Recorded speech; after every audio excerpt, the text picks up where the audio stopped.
All right, assalamu alaikum, everyone. Let's begin. I'm sorry for starting a bit late today. I my previous class ended quite late. We're going to have a break in the middle for Maghrib in about 10-15 minutes, inshallah. But I'm going to start before that and discuss some basics of this distribution, which is called geometric distribution.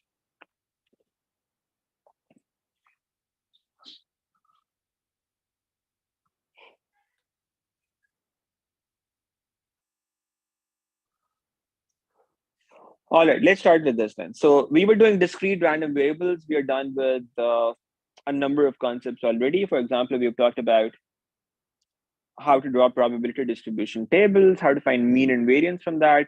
In the last couple of sessions, we've talked about binomial distribution. What does binomial distribution look like? In a binomial distribution, we generally are looking for number of successes in a certain number of trials. So we have something that's repeating uh, a certain number of times, and we are looking for the probability of having a certain number of successes in that. Okay, so that's what we do in binomial distribution. We look for number of successes. We had probability. We had two outcomes here. These are the conditions that we had. You needed to have n repeated trials with only two possible outcomes, success and failure, and the probabilities were supposed to remain constant there. We did some examples in this. These were all different things that we did. We talked about the notation that we use for that. And we also talked about how to find mean, variance, and standard deviation of this data. Now, today we are going to do the last part of this topic, which is geometric distribution. So there are three different concepts that we have here. First of all, simple discrete variables, which do not follow any particular distribution. In that case, you have to draw a probability distribution table sometimes and do mean and variance calculations from that. Then you have binomial distribution. That's a particular kind of discrete distribution. We learned how to find probabilities for that in the last session, in the last couple of sessions. Now, today we have this last distribution in this topic, which is called geometric distribution. Now, let's try to understand this with an example. So we have PSL going on, right? So unfortunately, this is what happens to Karachi a lot of times, that they end up losing a lot of matches in the starting stage of the PSL, the first few matches. Now let's take an example and say there's a match in which Karachi is playing. And let's say the probability of Karachi winning any particular match is, let's say, 0.2. So probability that Karachi wins any particular match is 0.2. Then what about the probability of Karachi losing? Assuming that there are no ties or draws, the probability of Karachi losing in that case would be 0.8. All right, so 0.2 is the probability of the success, they're winning, and 0.8 is the probability of them losing. Now, if you were to use the same notation that we use for binomial, P for probability of success and Q for probability of failure, we could say that the probability of success here is 0.2. So P is 0.2, and the probability of failure is 0.8. That is Q. Okay, so let's say we have a situation like this. Now, in this case, if we had to find the probability, if we had to find the probability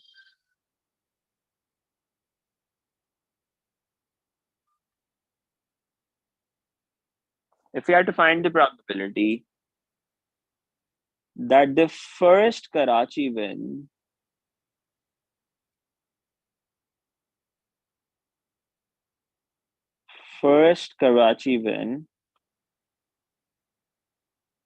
comes in their fourth match. Okay, just give me a minute. I'm sorry.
Okay, I'm sorry, there was a disruption in the middle.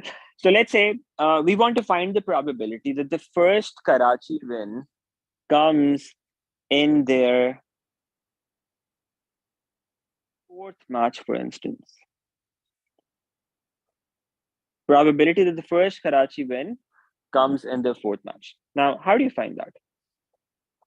So you see, we're saying the first Karachi win. So we're talking about the first success in their campaign. So the first success comes in their fourth match. Now, what does that mean? They play the first match, they play the second match, they lose that as well, and they play the third match, and that they lose that as well. And then in their fourth match, they finally win. All right, so that's the probability that we're looking for. How do you find this probability? We know the probability of them winning any particular match, and we also know the probability of them losing any particular match. If the fourth match is the first one that they win, we can say they lose the first one, they lose the second, they lose the third, and then they win their fourth match. How do you find this probability? The probability of them losing the first match would be 0.8. The probability of them losing their second match is also 0.8. The probability of them losing their third match is also 0.8. And then the probability of them winning the fourth match is 0.2. Just multiply these probabilities. You say they lose the first and the second and the third, and then the fourth match they win. This turns out to be 0.8 whole raised to the power 3 into 0.2. We can evaluate this, and this is going to give us the probability of this particular scenario, that the first win comes in their fourth match. We can see what this turns out to be. This is giving me 0.1024. All right, so that's this probability that the first win comes in their fourth match. Now, a situation like this is actually called geometric distribution. What we are looking for in this case is the probability of the first success in a particular trial, in a particular repetition. Now, it'll become clear when we look at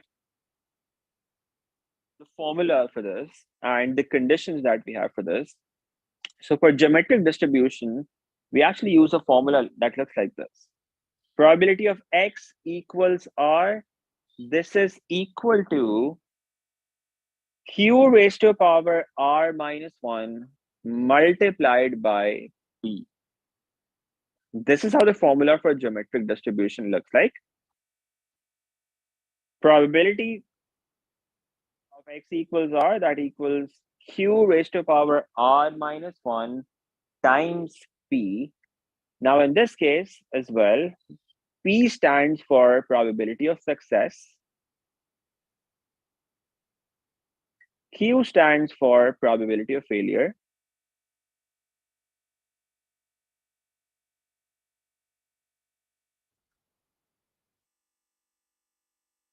And the variable here that we have, this actually represents the number of trials, the number of repetitions needed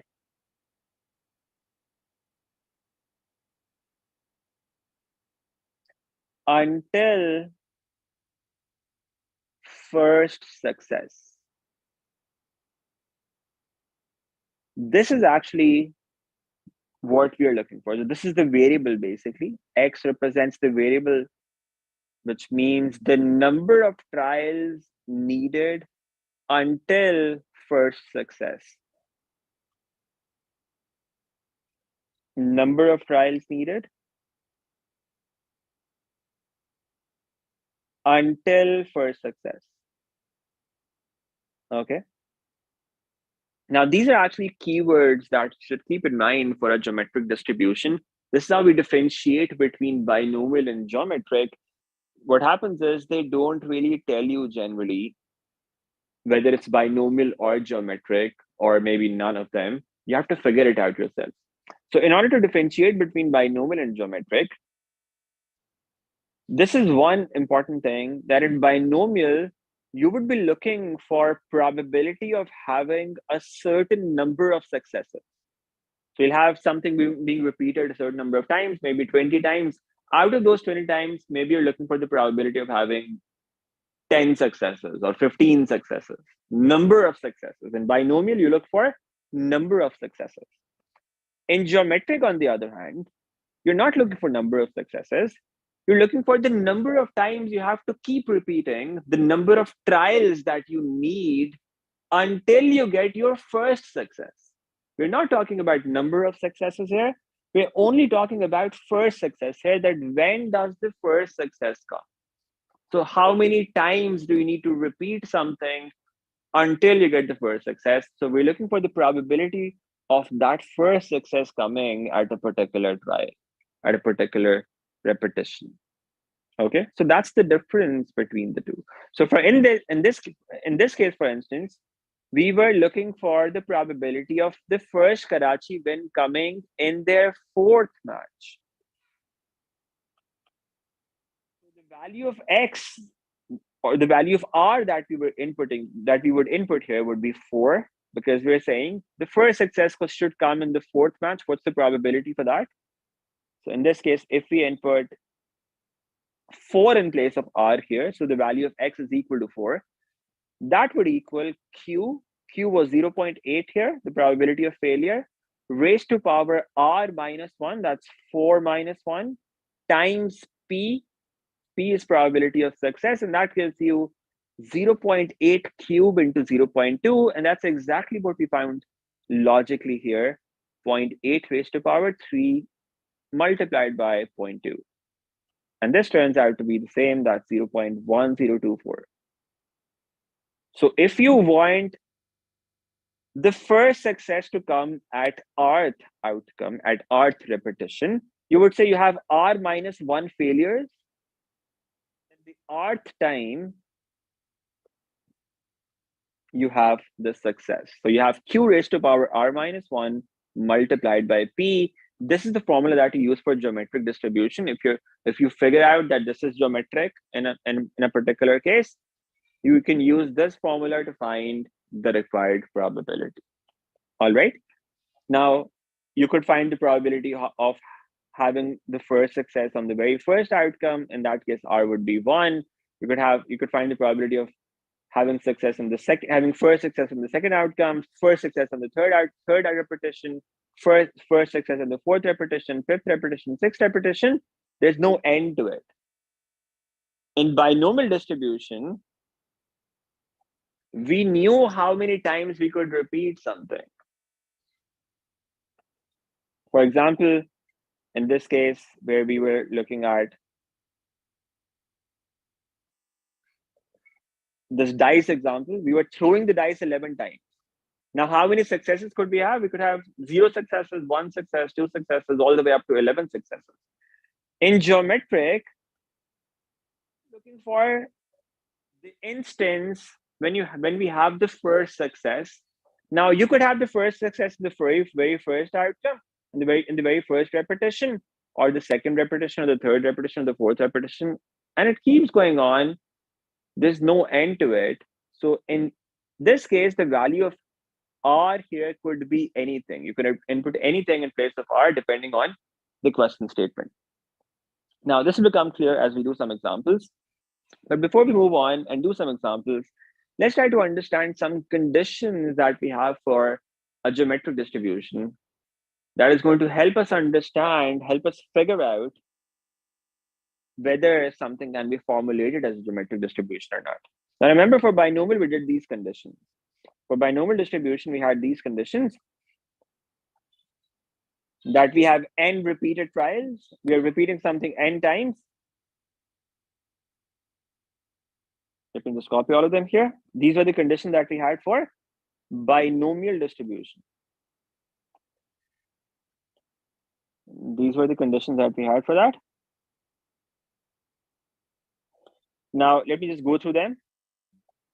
For binomial distribution, it was that you have n repeated trials, where n was specified. There were only 2 possible outcomes. The probabilities were independent. That means the probabilities of success and failure, they remained constant, and the outcomes were discrete. Now, of course, when you have 2 outcomes, they are going to be discrete automatically. The last three conditions, second, third, and fourth, they are the same for geometric as well. In geometric as well, you need two possible outcomes, only two possible outcomes. If there are more than two, you convert them to two first of all, somehow. Okay. If you think that can be converted to geometric. The probabilities also remain constant here. So probability of Karachi winning a particular match, that remains constant in this case. All right. So we're assuming that the probability of them winning any particular match is the same. Okay. So that does not change. Probabilities do not change. And the outcomes are discrete. That is also true here. But the first condition here is different for geometric. Now, in geometric as well, you need repeated trials. However, in binomial, you knew how many times you were repeating something.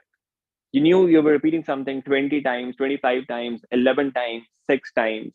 And out of those number of times, you were looking for the probability of having a certain number of successes.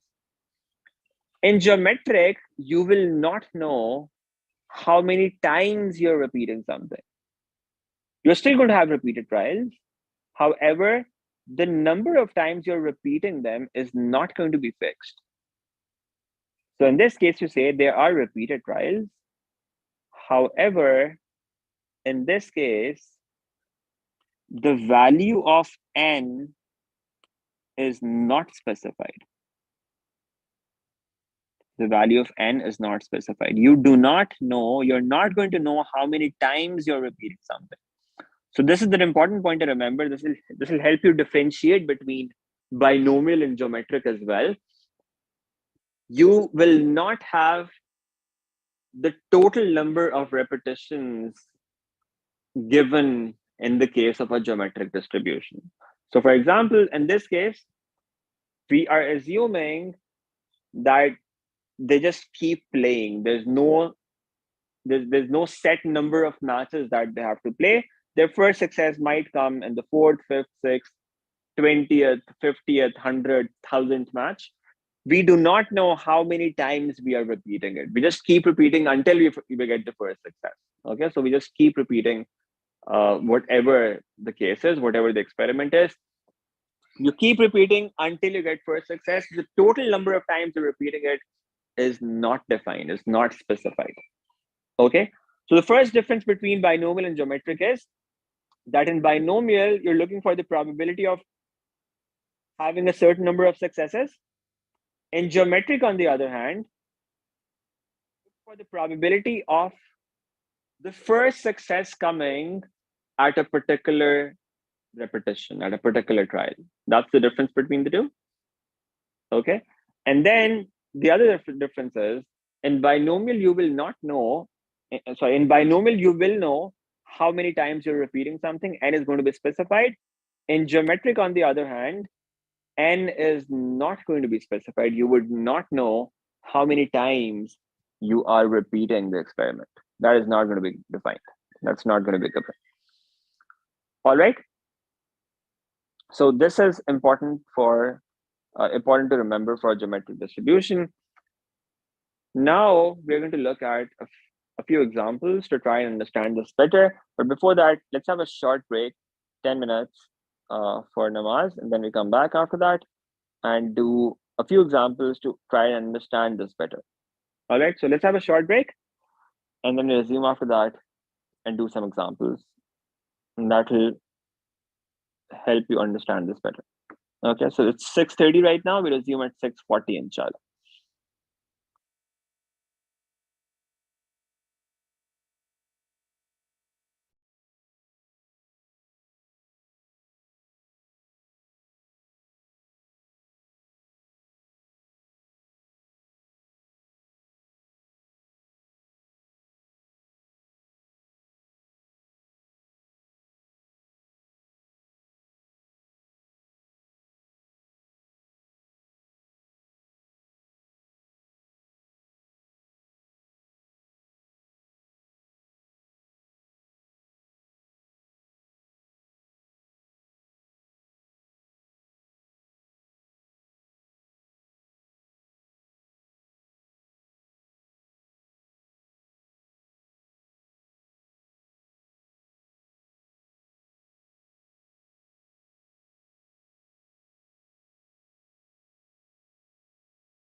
All right, let's resume.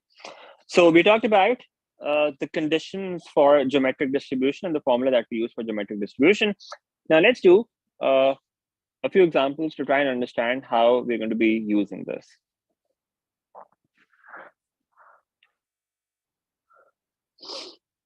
Okay, so let's take this example. Let's say, so we could actually use the same example that we had above. So probability of Karachi winning a particular match was 0.2 and the probability of them losing a particular match was 0.8. Now let's say we want to find the probability. Find the probability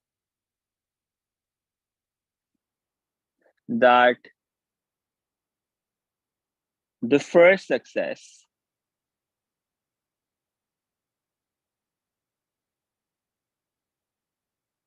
the first success comes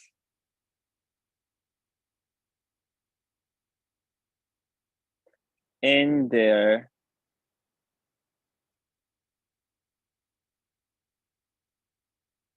seventh match. Let's say we had to calculate this probability that the first success comes in their seventh match. Now, what's the formula that we have? I'm going to write that here on the side. Formula for that we have for a geometric distribution looks like this: x equals r. The probability for this is q raised to power r minus 1 times p. So probability of the first success coming on the rth trial, that is equal to this. So how do you figure this out? So what's this probability? This probability is basically probability of x being equal to 7, that the first success comes in their seventh match. What would this be? Q raised to power r minus 1, that's 0.8 raised to power r, which is 7 minus 1, times p, which is 0.2. Just multiply these two things, and that is going to give us the result. 0.8 raised to power 6 into 0.2. This gives me 0.0524. This is the probability that their first success comes in their seventh match. All right, so that was pretty straightforward. But now let's change this a bit. Let's say now we have that the first success comes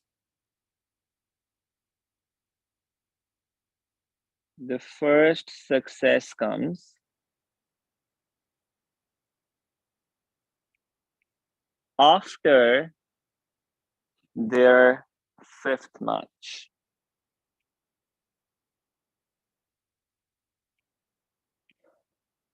Okay, now how do you think about this? Probability that the first success comes after their fifth match.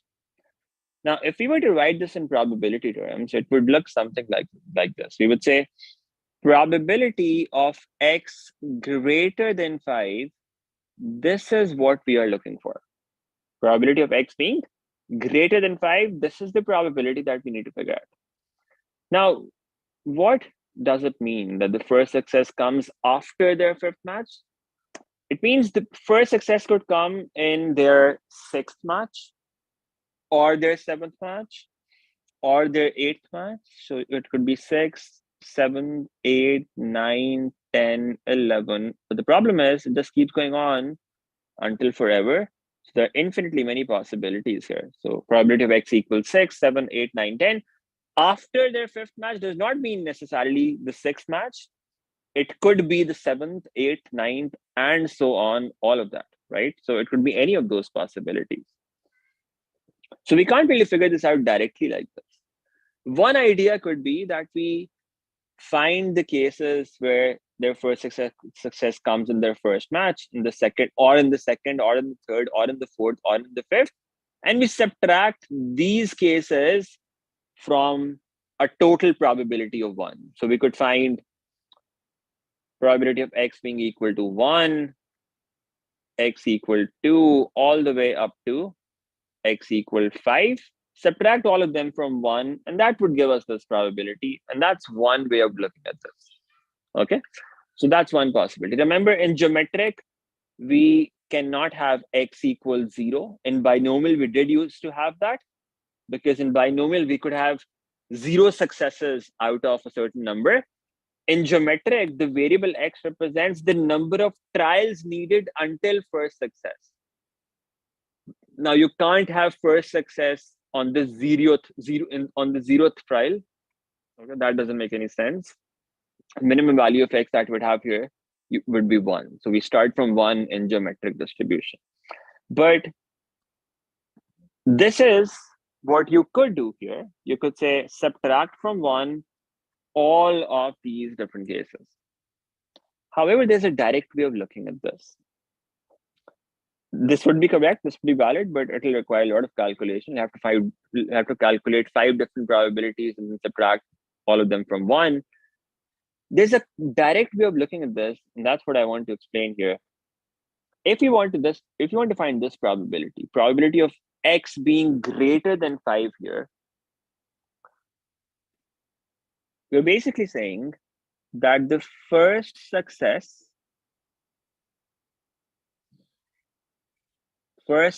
comes after the 5th match, right? First success comes after the 5th match. This is equivalent to saying that the first 5 matches are actually all losses. The first 5 are all losses. These two are equivalent probabilities. If we say that the first success comes after the 5th match, that means the first 5 have to be losses, right? Because otherwise, if we have any success before 5th, then it does not satisfy the criteria. It says the first success comes after 5th match. That means the first, second, third, fourth, and 5th, these are all supposed to be losses. And if we just say that the first 5 are losses, let's find the probability of that case, then it would automatically handle this probability, because now you could win the 6th match, 7th match, 8th match, 9th match, whatever. That doesn't matter, because as long as you're losing the first 5, after that, you could have the first success whenever. That doesn't matter. It would still be after the 5th match. Okay. So what we do here is we say the probability of x being greater than 5, this is the same as 0.8, which is the probability of failure here, remember? Raised to power 5, which means the first 5 matches are all losses. And this is going to give you this probability directly. 0.8 raised to power 5, let's see what this turns out to be. This is 0.328. And this is the probability that we have in this case. From this, we actually get a general formula that looks like this, which you need to remember, which you need to memorize. Probability of x greater than r. That's this case, right? Probability of x greater than r. This is actually equal to q raised to power r. Okay, so on the left side, what we have is that the first success comes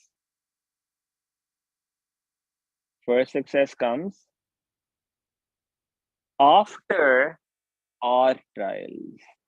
First success comes after r trials. That's equivalent to saying that the first are all losses. And that's q raised to power r. So this is a formula now that you need to memorize. Even if you forget the logic, you can use this formula to basically evaluate any probability in which you have an interval like this. Okay. Probability of x greater than r, this is going to be equal to q raised to power r. So if they asked you what's the probability that the first success comes after their 10th match, you would just say q raised to power 10. The probability of x greater than 10 would be equal to q raised to power 10. You could just find that probability directly like that. Okay. So this is the formula that we have now. You have to remember this is not given in the formula sheet. This is not given in the formula sheet. This is one formula that you have to memorize. Okay. The previous one for geometric distribution, q raised to power r minus 1 times p, this is given in the formula sheet, although slightly differently. We'll have a look at that later, or you can just show that to you right now. This is how it's given in the formula sheet. So you have the formulas for binomial distribution here. This is NCR into QP raised to power R into Q raised to power N minus R. Remember, 1 minus P is basically Q. So they use 1 minus P instead of Q. We often write Q. That's simpler to write and also simpler to understand. Q is the probability of failure. But since Q is 1 minus P, they write 1 minus P here. So that's the binomial formula. Then you have the mean formula for binomial NP and the variance formula NPQ. These are all given in the formula sheet. We discussed these in the last session. Then you have formulas for geometric distribution. For geometric distribution, they tell you this formula, which we discussed as Q raised to power R minus 1 times P. Q is essentially 1 minus P, right? So 1 minus P raised to power R minus 1 times P. That's the formula that's written here. So this formula is given in the formula sheet like this. Okay, probability of X being equal to R. This is that formula. However, that X greater than R formula is not here in the formula sheet. You have to remember that. We understood the logic for this, right? We understood the logic of how and why this works like this. But now you need to memorize this. This formula is important. You need to memorize this formula. Okay, let's move on. So that's this second scenario, that if you want to find the probability of the first success coming after the fifth match, this is how you would do this. Let's do another case here. I'll just leave a message here that our P3 class is going to start slightly later.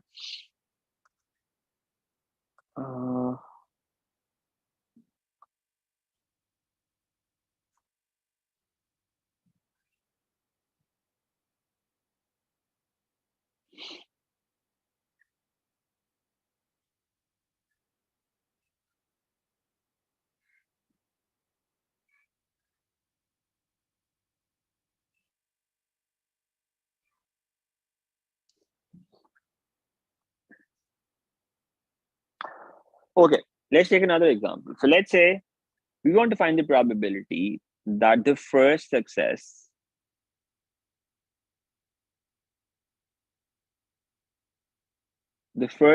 comes in or after the fifth match. In or after the fifth match.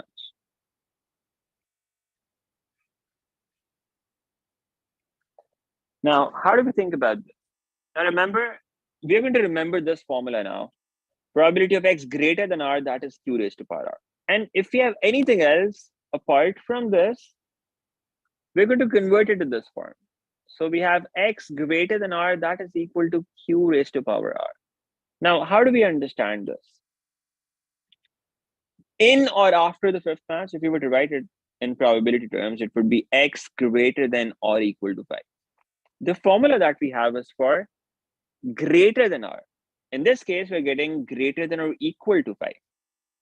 All right. Now, what does that mean?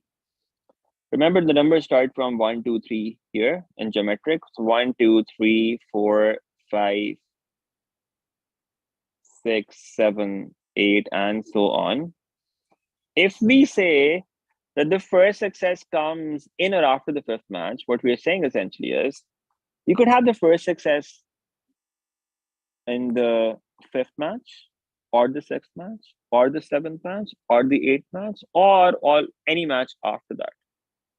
But you could not have the first success in 1, 2, 3, 4. So if you wanted to convert it to, if you had to convert this thing to a form like this, greater than form, remember this is a discrete distribution. So you can only have integers like this. X greater than or equal to 5 is actually equivalent to saying in this particular case, that it's x greater than 4. All right, so we want greater than or equal to 5. That means we want all values are either 5 or greater than 5. Another way of saying the same thing would be we want all values which are greater than 4. So all of these values. So we could convert it to this form like this. And now we have exactly that form. This is going to be equal to q raised to power 4. And that gives us the required probability. Q is 0.8 in this example. So we say 0.8 raised to power 4. That would give us the result. So this turns out to be 0.4096. So if you have a different inequality like this, you convert it to this form. Okay. And then you just use that formula. Let me take another example. Let's say you have something like this instead. So now you have the probability of the first success coming, let's say in or before. So instead of after, let's say we have in or before the 7th match. Now we're looking for this probability. We're talking about first success, the probability that the first success comes in or before the 7th match. Now, how do you write this in probability notation? You would say this is probability of x being less than or equal to 7. This is what we're looking for. Now, we don't have a formula for this, right? At least we haven't memorized that. We have only memorized this formula, x greater than r, that is equal to q raised to power r. So now the idea is we convert it to this form somehow. Okay, now less than or equal to 7, what does that mean? We want all values from 1, 2, 3, 4, 5, 6, 7. But then after 7, we don't want any values. So we don't want 8, 9, 10, and so on. We don't want these values. We are only looking for 1, 2, 3, 4, 5, 6, 7. All right. Now, the formula that we have is for greater than form, and we want less than or equal to 7. Now, how could we convert it to something in this form? Remember, the total probability is 1. The total probability of all cases is always 1. So what we could do is we could say, since the total probability is 1, if we subtract all of these cases from 1, the probability of all of these cases from 1, we would just be left with the probability of these cases, the green cases. All right. So the total probability is 1. We could say, let's subtract from that probability of x being what? If you write it in this form, you say greater than 7. So all values which are greater than 7, find the probability for this, subtract that probability from 1, and that is going to leave you with the probability of all of these numbers from 1 to 7. All right. So now this can be written as 1 minus q raised to power 7, and that gives you 1 minus 0.8 whole raised to power 7. You can just evaluate this and see what this turns out to be. 1 minus 0.8 whole raised to power 7. This gives you 0.790, and that's the result here. Okay, so the idea is to convert everything to this form. All right, and then you could just evaluate that. Let's take another example. Let's say you want to find the probability that the first success comes now.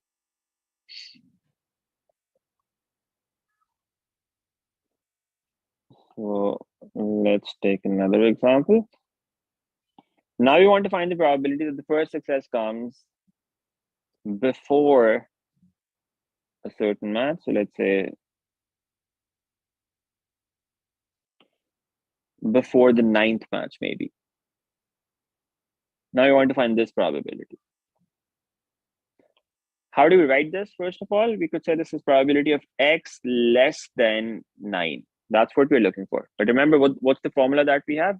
We have x greater than r, that is equal to q raised to power r. We only have this formula. Okay. How do we convert it to that form? Now, first of all, it helps generally to just think of these numbers in your head, or maybe write them down: 1, 2, 3, 4, 5, 6, 7, 8. You want all the numbers up to 8. Less than 9 means you're not going to include 9. You don't want the first success after 8. So these are not included. Now, since you have the less than sign here, the formula has greater than sign. You want to convert it to that greater than form.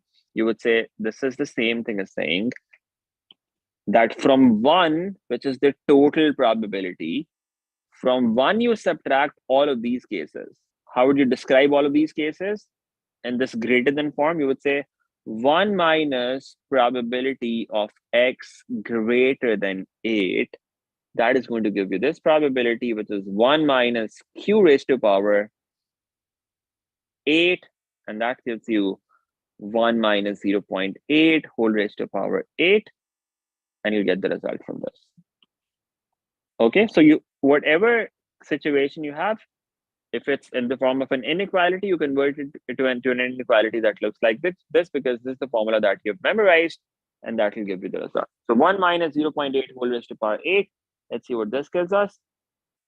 This is giving me 0.832, and this is the final result that we have here. All right, so that's how we calculate all of these probabilities. All right, for a geometric distribution. Now, what was the formula that we had initially? The formula that we had was probability of x equals r, that equals q raised to power r minus 1 times p. This is one formula. When you have r minus 1 failures and then 1 success, if you want the first success at the rth outcome. And then the second formula that we have to memorize is x greater than r, that is equal to q raised to power r. So these are two main formulas that we have. All right. If there's any other inequality, what you can do is you can just convert that inequality to to basically this form. Okay. Now, I generally find it hard to memorize the other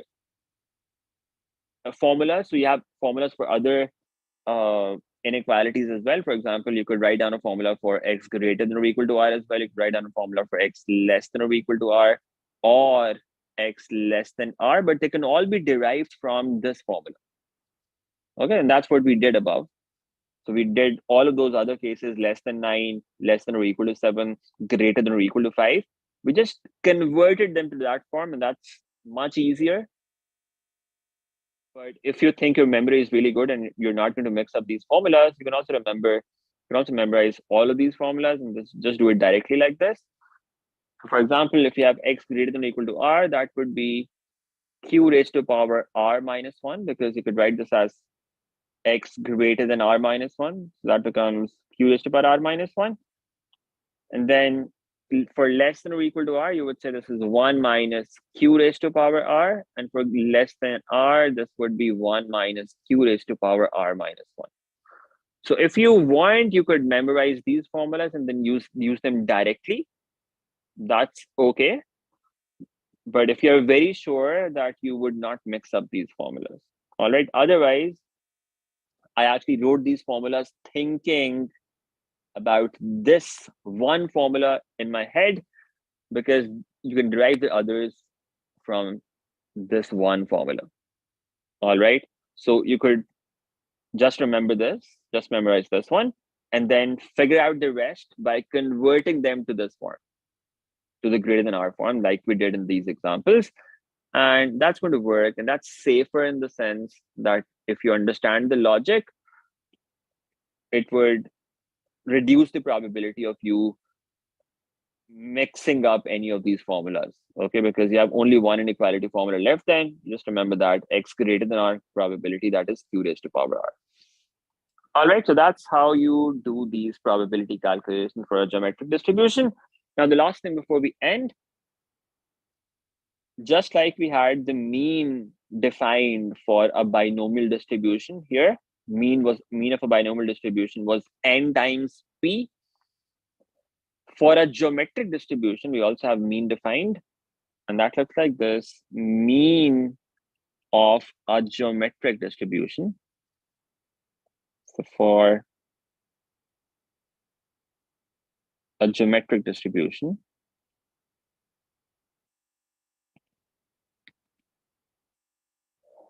mean is given by 1 over p. That's the formula for mean of a geometric distribution. Okay, so if you know something follows geometric distribution, you do not necessarily have to draw that whole probability distribution table. In fact, you can't even do that for a geometric distribution because there are infinitely many possible values of x.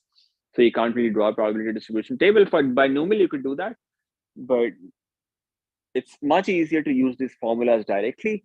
For a geometric distribution, the mean is given by this formula 1 over p.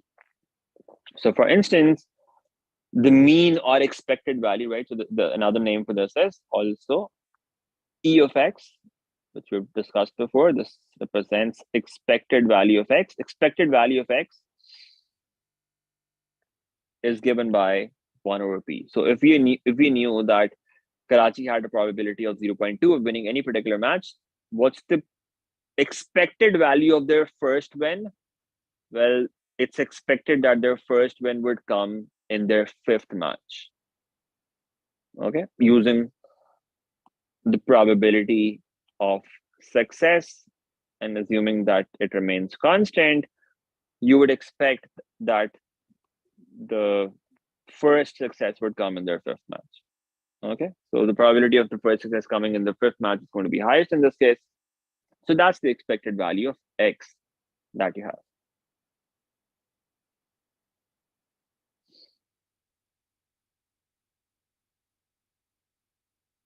Or maybe not exactly highest, but yeah, so that's the expected value, actually, not the highest probability value, but yeah, that's the expected value of x that you have. That's how you find mean of x. For a geometric distribution, this is what you do. All right. Now, for a geometric distribution, variance is not defined. We only have mean or expected value. Okay.